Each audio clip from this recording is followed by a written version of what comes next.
नमस्कार मेरे प्रिय श्रोताओं। आज मैं आपको अपने इस चैनल आइए सुने कहानी के माध्यम से मालती जोशी जी द्वारा लिखित एक कहानी चाहत सुनाने जा रही हूँ। तो आइए सुने कहानी। नहाकर निकली ही थी कि रतन ने आकर सूचना दी, श्रीवास्तव बाबू आए हैं। उन्हें तो आना ही था। कल मेमो जो दिया था, एक ही दिन में सारी हेकड़ी निकल गई। अपना विजय दर्प मन में दबाते हुए मैंने कहा, बैठने को बोलो, मैं तैयार हो रही हूँ। तब तक पानी वानी पिलाओ, अखबार दे आओ। सो तो बड़े साहब बैठे हैं उनके पास। अच्छा, कब से आए हैं? आप नहावे गई थी, तबई से तो आए हैं। मैंने सिर पीट लिया। इसका मतलब है बाबूजी पिछले 15-20 मिनट से श्रीवास्तव से बतिया रहे हैं। इस बीच उसने तो उन्हें खूब मस्का लगा लिया होगा। अब मेरे बाहर जाते ही बाबूजी उसकी सिफारिश शुरू कर देंगे। कभी कभी बाबूजी पर बहुत कोफ्त हो आती है। इतना बड़ा घर है, पर वे सुबह से जाकर ड्राइंग रूम में जम जाते हैं। मजबूरन हर आने जाने वाले से उनका परिचय करवाना पड़ता है। परिचय के बाद वे जो शुरू हो जाते हैं तो रुकने का नाम ही नहीं लेते, पर उसे अपनी बात कहने का मौका ही नहीं मिलता। खासकर दफ्तर का कोई व्यक्ति यदि आ जाता है तो बाबूजी पर जैसे सरस्वती प्रसन्न हो जाती है। अपनी 35 साला बाबूगिरी के अनुभवों का निचोड़ हर किसी को परोसने में उन्हें बड़ा आनंद आता है। उनके सामने तो मैं अपने मातहतों को ठीक से डांट भी नहीं सकती। वे तुरंत उनका पक्ष लेकर कोई कानूनी नुक्ता समझाने लगते हैं। कभी कभी दिलीप की बात सच लगने लगती है। वो कहता है, आखिर रहे तो बाबू के बाबू ही ना, बच्चे अफसर हो गए हैं पर इनकी औकात नहीं बदली। बिल्कुल ठीक कहता है दिलीप, लेकिन सिर्फ इसकी वजह से मैं दिलीप की तरह बाबूजी को देश निकाला तो नहीं दे सकती। तैयार होकर जब मैं बाहर निकली तो सबसे पहले अम्मा की खोज की। वे अपने इष्ट देव की पूजा में तल्लीन थीं। उनका ध्यान बटाते हुए मैंने कहा, अम्मा, बाहर दफ्तर के कुछ लोग आए हैं, बाबूजी को ज़रा अंदर बुला लो। मैं कहूँगी तो अच्छा नहीं लगेगा। ठीक है, अम्मा ने कहा। उनके स्वर से साफ जाहिर था कि ये बात उन्हें अच्छी नहीं लगी। बाहर जाकर देखा तो श्रीवास्तव अकेले नहीं थे, साथ में बवेजा को भी लाए थे। तीनों में बड़ी घुट घुट कर बातें हो रही थीं। मेरे कमरे में जाते ही वार्तालाप थम गया। सब लोग अपनी अपनी जगह पर खड़े हो गए। केवल बाबूजी बैठे रहे, क्योंकि अब वे बड़े बाबू नहीं थे, मैडम के पापा थे। बैठिए, मैंने नमस्कार के उत्तर में कहा। दोनों यथास्थान बैठ गए। मैंने जानबूझकर कोई बात शुरू नहीं की। मैं भीतर से बाबूजी के बुलावे की प्रतीक्षा कर रही थी। थोड़ी देर बाद वो आ ही गया। बाबूजी बड़ी बेदिली से उठकर भीतर गए। इस समय इस महफिल से उठना उन्हें बहुत अखर गया। कहिए। बाबूजी के भीतर जाते ही मैंने अत्यंत रूखे लहजे में एक प्रश्न उछाल दिया। दोनों ने एक दूसरे की ओर देखा। श्रीवास्तव की शायद हिम्मत नहीं पड़ रही थी, इसलिए बवेजा ने गला साफ करते हुए बात शुरू की। मैडम, वो ऐसा है कि कहीं कुछ गलतफहमी हो गई है। आपको शायद। बवेजा बहुत सलीके से सिलसिलेवार अपने दोस्त की पैरवी में जुटा था, पर 2-4 वाक्यों के बाद ही मेरा दिमाग भटक गया था। भीतर जुगलबंदी शुरू हो गई थी। मुझे क्यों बुलाया था? बुलाती नहीं तो क्या करती? बच्चों जैसी हरकतें जो करते हो। जिंदगी भर तो भुगतती रही हूँ, मरा बुढ़ापे में भी चैन नहीं है। 2 मिनट ठाकुर जी के सामने बैठना चाहती हूँ तो वो भी नहीं हो पाता। ऐसा क्या हुआ है बताओ तो? तुम्हें घर भर में और कोई जगह नहीं दिखाई देती? बस बैठक में जाकर जम जाते हो। मेरा मन हुआ उठकर बीच वाला दरवाज़ा बंद कर लूं, पर उस तरह की हरकत शायद बहुत अशोभन लगती। इसलिए मैंने घड़ी की ओर दृष्टिक्षेप करते हुए कहा, हम लोग दफ्तर में बात कर ले तो कैसा रहे? 10 बज गए हैं और मुझे अभी खाना भी खाना है। मैंने स्वर को यथाशक्ति सपाट बनाने की कोशिश की थी, पर अनुनय की एक क्षीण सी छटा उसमें आ ही गई थी। मुझे अपने ऊपर ही कोफ्त हो आई। ऐसा स्वभाव है, तभी तो दफ्तर में डिसिप्लिन नहीं रह पाता। वे दोनों शायद मेरी मजबूरी भाप गए थे। नो प्रॉब्लम मैडम, उन लोगों ने उठते हुए विनम्र भाव से कहा, पर उनकी आंखें मेरा मजाक उड़ा रही थीं। मन ही मन वे स्थिति का खूब लुत्फ उठा रहे थे। मुझे मालूम था गेट के बाहर निकलते ही वे जोरदार कहकहा लगाएंगे। भीतर जंग अभी जारी थी। अम्मा हमेशा की तरह बाबूजी को कोस रही थीं कि उनकी वजह से आज वे दर दर की भिखारी बनी हुई हैं। बाबूजी अपना पुराना अभियोग दोहरा रहे थे कि ऐसी नालायक संतान पैदा की है जो अपने आगे माँ बाप को कुछ समझती ही नहीं। मन हुआ चीख कर कहूँ, प्लीज चुप हो जाइए। दिलीप होता तो शायद कह भी देता, पर मेरी हिम्मत नहीं पड़ी। वैसे भी मुझे देखकर वे लोग पल भर को चुप ही हो गए थे। आप लोग अभी खाना खाएंगे? मैंने एक बेकार सा सवाल पूछ लिया। बाबूजी ने तो इस प्रश्न का जवाब देने की भी जरूरत नहीं समझी, मुंह फेर कर बैठ गए। अम्मा ने रूठे से अंदाज में इतना भर कहा, अभी तो मेरा जब तब सब होना है, तुम्हें देर हो रही है तो तुम खा लो। ये रोज का ही क्रम है। 10 बजे खाना खाने की उनकी आदत नहीं है, पर पूछना जरूरी है। जिस दिन चूक हो जाती है शाम तक ताने सुनने पड़ते हैं। मैडम, खाना लगा दूं? पंडित ने विनम्र स्वर में पूछा। हाँ, लगा दो। ये रतन कहाँ गायब हो गया? ड्राइवर आया था, शायद चाबी देने गया हो। खूब जानती हूँ, चाबी देने का तो बहाना होता है, खास मकसद होता है ड्राइवर को घर की खबरें सुनाना। फिर ड्राइवर साहब नमक मिर्च लगाकर उन्हें दफ्तर में प्रचारित करते रहते हैं। सच, कभी कभी अपनों की वजह से कैसी जिल्लत झेलनी पड़ती है, पर अम्मा बाबूजी हैं कि कुछ समझते ही नहीं। ये क्या हुजूर, अभी तो पहला फुल्का ही लिए बैठी हैं। पंडित गरम फुल्का हाथ में लिए उदास भाव से बोला। सॉरी पंडित, पता नहीं क्यों आज भूख ही नहीं लगी। तुम ऐसा करो, टिफिन लगा दो। और सुनो, भरवा करेले जरूर रखना, बहुत अच्छे बने हैं। मैंने उसकी हौसला अफजाई करते हुए कहा। हफ्ते में 4 दिन ऐसा ही होता है, मेरी भूख गायब हो जाती है। टिफ़िन साथ में रख दिया जाता है, पर सारा सारा दिन गुजर जाता है, खाने का समय ही नहीं मिलता। भूख लगती है तो चाय बिस्किट पर गुजारा करना पड़ता है। अब ऑफिसर की कुर्सी पर बैठकर समोसा कचौड़ी खाना भी अच्छा नहीं लगता। थोड़ा डेकोर मेंटेन तो करना ही पड़ता है। दिलीप कहता था, दीदी क्या बताऊं, इन सास बहुओं की चक चक ने मेरा जीना हराम कर दिया है। हफ्ते में 4 दिन भूखे पेट ऑफिस जाता हूँ। यहाँ न कोई सास है न बहू, पर मैं भी हफ्ते में 4 दिन भूखे पेट दफ्तर आती हूँ। दिलीप तो अपनी बात खुलकर कह भी देता है, मैं किससे कहूँ? कल को कविता कह देगी, बड़ी शान से माँ बाप को ले गई थी, अब भुगतो। जीप में बैठने से पहले आदतन लेटर बॉक्स की ओर नजर गई। खोलकर देखा, बस एक टेलीफोन का बिल था। उसे बैग में रखकर दोबारा ताला डालते हुए चोर नजरों से ड्राइवर की ओर देखा। वो भी इधर ही देख रहा था। कुछ शर्म सी आई। गाड़ी में बैठते हुए अपने आप से ही जैसे कहा, गली के लड़के इतने शैतान हो गए हैं, गेंद निकालने के बहाने आएंगे, लेटर बॉक्स से ही छेड़छाड़ करने लगेंगे। असली छेड़छाड़ तो बाबूजी करते थे। अक्सर ही मुझे अपने पत्र खुले हुए मिलते, इतना ताव आता था। पत्र पढ़ भी लेते थे और फिर सवाल दागना शुरू कर देते थे। ये महिमा कौन है? चंडीगढ़ से पत्र लिख रही है, तो क्या वहीं की है? तुम्हारा परिचय कैसे हुआ? ये सीजे कौन है? अपना पूरा नाम क्यों नहीं लिखता? वो तुम्हें नाम से क्यों बुलाता है? ये शिरीन पारसी है या मुसलमान? इससे दोस्ती कैसे हो गई? 1-2 बार नाराज़ी जाहिर की तो थोड़े दिन सिलसिला बंद रहा। फिर एक दिन मेरा बर्थडे कार्ड फटा हुआ मिला। इतना बड़ा लिफाफा देखकर बाबूजी अपने को रोक नहीं पाए होंगे। जल्दी में इस बेतरतीबी से कार्ड फाड़ा था कि भेजने वाले का नाम ही गायब हो गया। मेरा तमतमाया हुआ चेहरा देखकर बाबूजी खिसियाए से स्वर में बोले, मुझे लगा कि दिलीप की चिट्ठी है, उसी के जैसी लिखावट लगी तो मैंने खोल दिया। आपको दिलीप की लिखावट याद है? आश्चर्य है, मैंने व्यंग करते हुए कहा। पिछले 1.5 साल से तो उसकी कोई चिट्ठी नहीं आई। उसका तो फ़ोन आए भी एक अरसा हो गया होगा। फ़ोन वाली बात याद आते ही मुझे बैग में पड़े टेलीफोन बिल की याद हो आई। धड़कते दिल से खोलकर देखा, थैंक गॉड, सिर्फ 1400। मैंने राहत की सांस ली, नहीं तो पिछले दिनों तो मेरी पागल होने की नौबत आ गई थी। 2,500-3 हज़ार से नीचे का बिल ही नहीं आता था। पता चला दिन में दनादन एसटीडी कॉल हो रहे हैं। मामा, मौसी, बुआ, चाचा, सबसे फ़ोन पर गपशप हो रही है। फ़ोन ना हुआ मानो कोई खिलौना हो गया। 1-2 बार समझाया भी कि जहाँ भी बात करनी हो रात में कर लिया करो, दिन में चौगुने पैसे लगते हैं।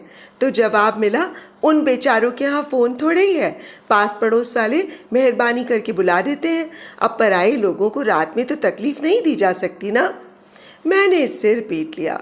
इसका मतलब है पार्टी के लाइन पर आने तक ये फ़ोन पकड़े रहते होंगे और मीटर भागता रहता होगा। बहस करना बेकार था। मैंने चुपचाप एसटीडी लॉक लगवा लिया। कह दिया कि बिल ज़्यादा आने की वजह से बाहर की लाइन कट गई है। अपने ही जन्मदाताओं से इस तरह झूठ बोलते शर्म भी आ रही थी, पर दूसरा कोई उपाय नहीं था। वैसे ये मंत्र भी मुझे दिलीप ने ही दिया था। अम्मा बाबूजी उसके यहाँ भी जब तब फ़ोन लगा लेते थे। जब वहाँ थी तो अम्मा की बहू से एक पल भी नहीं बनती थी, पर अब यहाँ आकर बड़ा प्यार उमड़ रहा है। लेकिन बहू भी कम घाघ नहीं थी। उसने दिलीप से शिकायत कर दी कि ये लोग कुछ सोचते समझते नहीं हैं, भरी दोपहर में फ़ोन करते हैं। मेरी नींद खराब होती ही है, बच्ची भी कच्ची नींद से जाग जाती है, बड़ी परेशानी होती है। तब दिलीप ने ही लॉक लगाने का सुझाव दिया था। इसके लिए उसने ख़ास तौर पर दिन में ऑफिस में फ़ोन किया था। बोला, इस मामले में लिहाज करोगी तो दीदी लुट जाओगी। कविता से आधी लड़ाई तो इसी बात पर होती थी। वो इन लोगों को फ़ोन छूने नहीं देती थी। कहती थी, कहाँ बात करनी है मुझे बताइए, मैं लगा दूंगी। पर तुम कविता की तरह दबंग नहीं हो सकती, इसलिए चुपचाप लॉक लगवा लो। अपनों से छल करने का परिणाम ये है कि खुद भी कहीं बात करती हूँ तो लगता है चोरी कर रही हूँ। ऑफिस पहुँचकर लगा लोग मुझे ही घूर रहे हैं। यहाँ वहाँ गुच्छे से खड़े लोग शायद मेरे बारे में ही बात कर रहे थे, क्योंकि मेरे पहुँचते ही सन्नाटा सा खिंच गया। पल भर को शक हुआ कहीं मेरी वेशभूषा अत्यधिक भड़कीली तो नहीं है, पर वो संभावना कम ही थी। ऑफिस के लिए तैयार होते समय तो मैं खास एहतियात बरतती हूँ। हो सकता है श्रीवास्तव ने कोई शगुफा छोड़ा हो, पर यह भी संभव नहीं था, क्योंकि वो तो अभी दफ्तर पहुंचा ही नहीं होगा। हफ्ते में 5 दिन लेट आता है, तभी तो एक्शन लेना पड़ा। केबिन में आकर कुर्सी पर बैठी ही थी कि मेज पर नजर गई। एक बड़ा सा कार्ड रखा हुआ था। लिफाफे पर बड़े बड़े रंगीन अक्षरों में इबारत थी, ललित वेट्स सुषमा। कार्ड हाथ में लेकर देर तक उन अक्षरों को घूरती रही। धीरे धीरे सुषमा का नाम धुंधला होता चला गया और वहां नजर आ रहा था, ललित वेट्स दिव्या। अच्छा हुआ जो शर्मा जी उसी समय खांसते हुए केबिन में दाखिल हुए और मैं अपने दिवा स्वप्न से जाग गई। उनके आने का मंतव्य जानने से पहले मैंने अपना ऑर्डर दे डाला। शर्मा जी, वो शादी वाले बधाई कार्ड मिलते हैं ना, एक मंगवा लीजिए और मुझसे साइन करवा के इस पते पर पोस्ट कर दीजिए। और सरसरी निगाह से भीतर वाला मजमून पढ़कर मैंने कार्ड शर्मा जी के हवाले कर दिया। तो अब समझ में आया लोग मुझे क्यों घूर रहे थे। ज़रूर यहाँ वाले कुछ लोग हमारे एपिसोड के बारे में जानते होंगे। ललित ने जानबूझकर कार्ड ऑफिस के पते पर पोस्ट किया होगा ताकि सब लोग जान लें और मज़ा लें।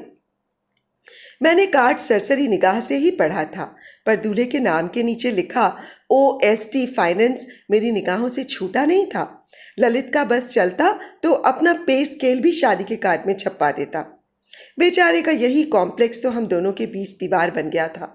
यूं मैं उससे 2 साल बड़ी थी, मेरी क्वालिफिकेशन भी उससे ज़्यादा थी, नौकरी में भी मैं उससे सीनियर थी, पर हम दोनों के बीच ये बातें कभी नहीं उठी। पर पता नहीं क्यों मेरा क्लास 1 बनना ही उसके गले नहीं उतर सका। उसने जैसे जिद ही पकड़ ली कि अगर मुझे सच्चे मन से प्यार करती हो तो प्रमोशन मत लो। पर प्रेम का ऐसा घटिया और सतही सबूत देने के लिए मैं राजी नहीं हुई।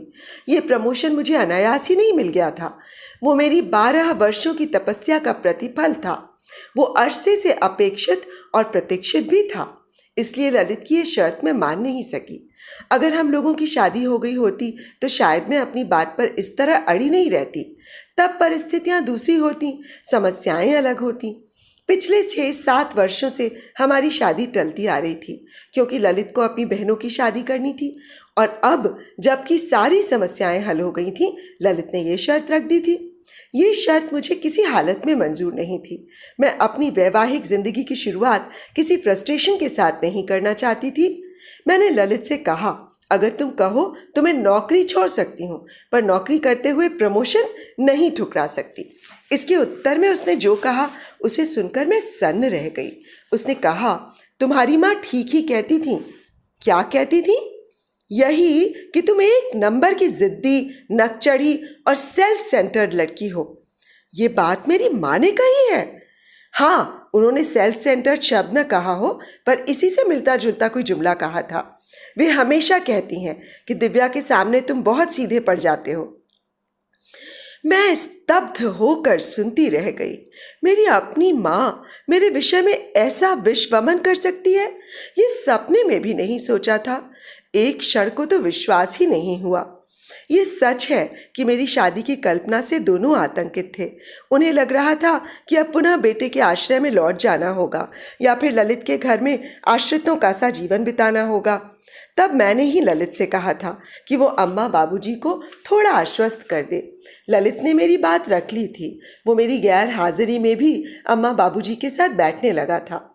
ये मैं देखकर खुश हो रही थी कि अम्मा की उससे अच्छी पटरी बैठ गई है। तब मुझे ये थोड़े ही मालूम था कि अपने भविष्य का पुख्ता प्रबंध करने के लिए अम्मा कैसा प्रपंच रच रही हैं। सच है, स्वार्थ आदमी से क्या नहीं करा लेता। शायद ये ललित का स्वार्थी था जो इतने दिनों तक उसे मुझसे बांधे रहा। उसकी तीनों बहनों की शादी में मैंने घर की भावी बधू की भूमिका तन मन और धन से निभाई थी। उस समय उसकी माँ भी मुझे सिर आंखों पर बिठाती थी। पर जब हमारे संबंधों में दरार पड़ने लगी तो उसे भरने का ललित की माँ ने ज़रा भी प्रयास नहीं किया। उस समय तक उनका भी स्वार्थ पूरा हो चुका था। ऑफिस से लौटने के बाद चाय पीते हुए मैंने वो कार्ड अम्मा की तरफ उछाल दिया। अम्मा ने कार्ड उलट पुलट कर देखा और पूछा, किसकी शादी है? तुम्हारे लाडले ललित की। अम्मा एकदम भड़क गई। वो मेरा कहाँ से हो गया? वो तो तुम्हारी वजह से ज़रा सा मुंह लगा लिया था, तो क्या मेरा सगा हो गया? सगा तो अम्मा आजकल कोई किसी का नहीं होता। फिर ललित जैसे लोग तो किसी के सगे हो ही नहीं सकते। इस बीच बाबूजी बड़े ध्यान से काट पड़ रहे थे। बोले, लगता है अब तो वो भी क्लास 1 बन ही गया होगा। बिल्कुल बन गया होगा, उसकी जिद ही थी, उससे पहले शादी नहीं करेगा। बाबूजी कुछ कहने को हुए, फिर पता नहीं क्या सोचकर चुप हो गए। अरे बुढ़ापे में अफसर हो गया तो कौन सा तीर मार लिया? अम्मा बोली, तू मन छोटा मत कर बबली। ईश्वर ने चाहा तो तुझे उससे भी अच्छा दूल्हा मिलेगा। ज़रूर मिलेगा, मैंने कहा। बुजुर्गों का, खासकर तुम्हारा आशीर्वाद रहा तो क्यों नहीं मिलेगा? ज़रूर मिलेगा। क्या मतलब? मैंने मतलब समझाने की कोशिश नहीं की। हंसते हुए वहाँ से उठ आई। दूसरों के सामने नाटक करना एकदम सरल होता है, पर अपने आप को छलना उतना ही मुश्किल होता है। मैं समझ रही थी कि ललित वाला अध्याय एकदम समाप्त हो गया है। अपने जीवन ग्रंथ से मैंने वे पृष्ठ फाड़ कर फेंक दिए हैं। पर यह मेरा निरा भ्रम था। वो घाव अब भी उतना ही हरा था। जरा सा कुरेदते ही टीस उठा। राख में दबे होने के बावजूद शोले बुझे नहीं थे। जरा सी हवा लगते ही धधक उठे। रोज की तरह रात 10 बजे मैं बिस्तर पर आ गई थी, पर आंखों में नींद का नाम नहीं था। कभी कभी जीवन में ऐसे क्षण आ जाते हैं जब सब कुछ निस्सार लगने लगता है। उस रात मन की ऐसी अवस्था थी। हताशा ने जैसे मन प्राणों को ग्रस लिया था। रात के कोई 11 बजे होंगे कि सन्नाटे को चीरते हुए टेलीफोन की घंटी बज उठी। पता नहीं क्या सोचकर मैंने पहले कमरे का दरवाज़ा बंद किया और फिर फ़ोन उठाया। ऐसा क्यों किया मैंने? मुझे किसके फ़ोन का इंतज़ार था? हेलो, मेरी आवाज़ कांप रही थी। उधर से दिलीप की आवाज़ आई, हेलो दीदी, सो रही थी? रात को 11:30 बजे शरीफ लोग सो ही जाते हैं।